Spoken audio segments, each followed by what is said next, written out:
সম্মানিত ভিউয়ার্স এবং আমার প্রিয় প্রশিক্ষণার্থীগণ, আজকে আমরা দেখব যে সেলুলাইটিস কি। দেখেন, এই যে আশেপাশের সেলগুলো লাল হয়ে গেছে,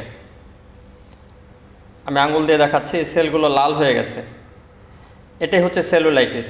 অর্থাৎ এই সেলগুলো আস্তে আস্তে ড্যামেজ হয়ে গেছে বা ইনফেক্টেড হয়ে গেছে। দেখুন, এই যে পাশে ভালো জায়গা আমি আঙুল দিয়ে দেখাচ্ছি, আর এটা হচ্ছে ইনফেক্টেড জায়গা।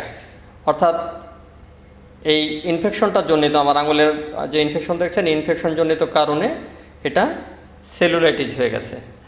সেলুলাইটিস কি? সেলুলাইটিস যখন কোনো ক্ষতজনিত কারণে বা কোনো ইনফেকশন জনিত কারণে সেলগুলো ড্যামেজ হয়ে যায়, তখন আমরা সেলুলাইটিস বলি। সেলুলাইটিসের লক্ষণ কি? দেখুন, আশেপাশের সেলগুলো লাল হয়ে যাবে, রেডনেস হবে, সয়েলিং হবে এবং শক্ত হবে। শক্ত, ঠিক আছে, শক্ত হবে। তারপর এখানে চকচক করবে, স্বচ্ছ, এই জায়গায় থেকে এই জায়গা দেখাচ্ছে স্বচ্ছ, দেখাচ্ছে স্বচ্ছ, স্পষ্ট দেখাচ্ছে যে এটা স্বচ্ছ।